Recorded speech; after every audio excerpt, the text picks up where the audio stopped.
ইসলামী bank সম্বন্ধে তো আমি আপনার এখানে একটা শো করছিলাম, আমি বলছিলাম। হুম, হুম, হুম। ইসলামী ব্যাংক জামাত ইসলামের ব্যাংক না। জামাতের 10 টাকা ওখানে জমা নেই। ইসলামী ব্যাংক হলো জনগণের ব্যাংক, জনতার ব্যাংক, প্রবাসীদের ব্যাংক, রেমিটেন্স পাঠায়, হাজার হাজার কোটি টাকা রেমিটেন্স। এই ইসলামী ব্যাংক। ইসলামী ব্যাংকের উদ্যোক্তা যিনি, ওনার নাম হলো শহীদ প্রেসিডেন্ট জিয়াউর রহমান। উনি ওআইসি সম্মেলনে একটা ইসলামী ব্যাংক প্রতিষ্ঠা করার জন্য দাবি করেছিলেন। সেই আলোকে এই ব্যাংকটা প্রতিষ্ঠা হয়েছে। এই ব্যাংকে যিনি নাকি লাইসেন্স পাইছে, ওই ভদ্রলোকের নাম মিস্টার আজিজুল হক। উনি হলেন সোনালী ব্যাংক স্টাফ কলেজের প্রিন্সিপাল ছিলেন। উনি আবেদনটা করেছিলেন, যে রহমান বলছিল ওনাকে আবেদনটা করার জন্য, আবেদনটা করেছিলেন। 30শে জুন যখন নাকি এই ব্যাংকটা অনুমোদিত হয়, তার ক্যাপিটাল হলো 50 কোটি টাকা, পরিশোধিত ক্যাপিটাল হলো 6.7। এই ব্যাংকের সবচেয়ে বড় উদ্যোক্তা হলো আল রাজি ফাউন্ডেশন, ইসলামী উন্নয়ন bank, Saudi, Kuwait, Abu Dhabi, Jordan, Oman সহ ইসলামী কান্ট্রি সবচেয়ে বড় ইনভেস্টর হিসাবে এই ব্যাংকের সাথে ছিল। এই ব্যাংকের সাথে যখন শেয়ার বিক্রি হয়, তখন এটার সাথে সম্পৃক্ত হয় বাইতুল শরফ, যে মাজার এই দরবার, যিনি মাওলানা আব্দুল জব্বার সাহেব, উনি 10 লক্ষ টাকার শেয়ার কিনছিলেন। ইসলামিক রিসার্চ সেন্টার বলে, ফাইন্যান্স সেন্টার বলে একটা কোম্পানি, তারা করলো 5 লক্ষ টাকার আপনার শেয়ার কিনছিল। আর হলো ইসলামী সেন্টার, যার মালিক ছিলেন আপনার মরহুম মীর কাসেম আলী সাহেব, উনি 5 লক্ষ টাকার শেয়ার কিনছিলেন।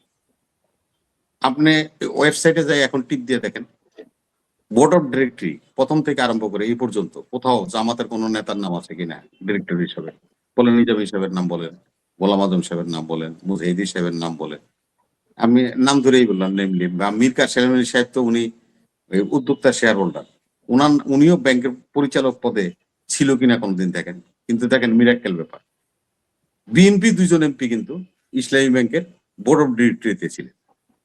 একজন হলো নোয়াখালীর ফেনী সোনাগাজী থেকে এমপি ছিলেন, এই যে হোসাব মিটারের মালিক মোশাররফ সাহেব বিএনপির। আরেকজন হলো প্রফেসর আব্দুল্লাহ সাহেব, উনি হলেন ফাউন্ডার উদ্যোক্তাদের একজন। যে 17 জন এই ব্যাংকের ফাউন্ডার উদ্যোক্তা, তার মধ্যে প্রফেসর আব্দুল্লাহ, যিনি চাঁদপুর থেকে নির্বাচিত বিএনপির এমপি ছিলেন। ওনারা 2জন বোর্ড অফ ডিরেক্টরিতে ছিলেন। অন্য কোনো রাজনীতিবিদ এই ব্যাংকে কখনো কোনো পদে ছিল না, কিন্তু ওনারা বলে এই ব্যাংকটা ওনাদের। ভালো, যে কথাটা আপনি বলছেন দেখেন এই ব্যাংকটা নিয়ে, সেটা হলো বাংলাদেশ ব্যাংকের, এটা হলো রেগুলেটরি অথরিটি।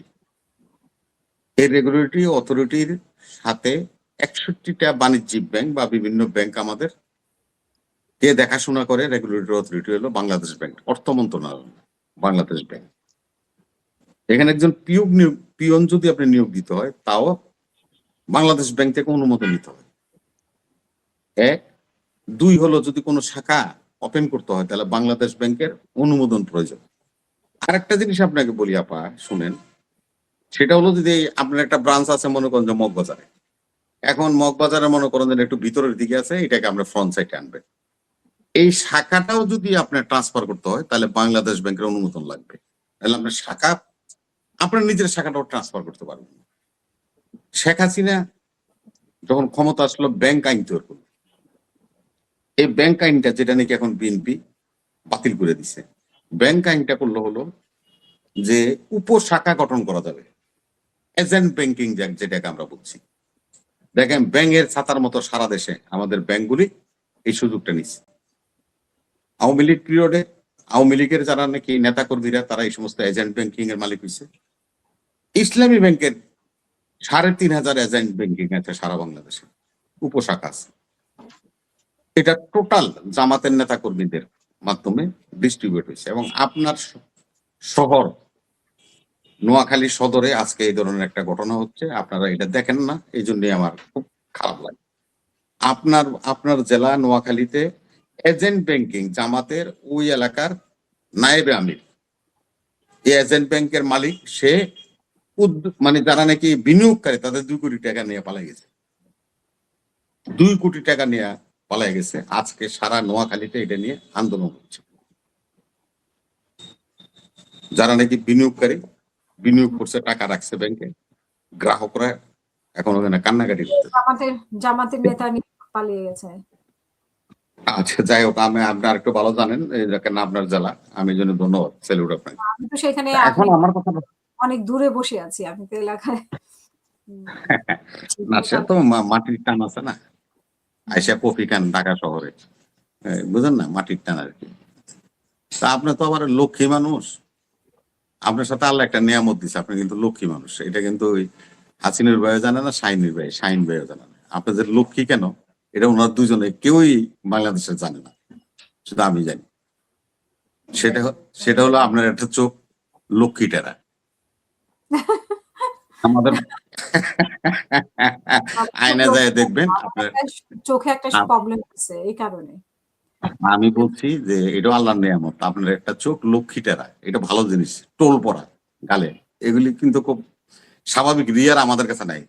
যাদের খুব স্পেশাল মানুষ তাদের এগুলো হয়, আপনার স্পেশালদের একজন। আপনাকে এই জন্য বলছি যে এজেন্ট ব্যাংকিং করে তারা গ্রাহকদের টাকা লুটপাট করছে। দ্বিতীয়টা দেখেন, আপনারা যে এসালামকে নিয়ে এত কথা বলছেন, আপনারা আসলে শরম থাকে না কেন? আমি এই জন্য দুর্ভাগ্য, আমাদের প্রধান উপদেষ্টা ডক্টর ইউনূস সাহেব এসালামের সকল শেয়ার, ইসলামী ব্যাংক সহ অন্যান্য ব্যাংকে যে শেয়ার ছিল, সমস্ত শেয়ার বাজেয়াপ্ত করে বাংলাদেশ ব্যাংকে বুঝাই দিচ্ছে। সকল শেয়ার বাজেয়াপ্ত করা হয়েছে, নট স্থগিত নয়, বাজেয়াপ্ত করা হয়েছে এসালামের শেয়ার। এবং এসালামের যে সমস্ত সম্পত্তি, এখানে মর্গেজ আছে, এই প্রধান উপদেষ্টা ইউনূস সাহেবের সময় একটা আদেশ আছে, ওই সমস্ত সম্পদ সব ব্যাংকগুলি টেক ওভার করবে। এবং যে সমস্ত ব্যাংক থেকে সে লোন নিচ্ছে, সেই ব্যাংক এখন ওই সমস্ত সম্পত্তি অলরেডি তাদের হেফাজতে নিয়ে গেছে, অনেকাংশে হয়ে গেছে, আর আস্তে আস্তে হচ্ছে।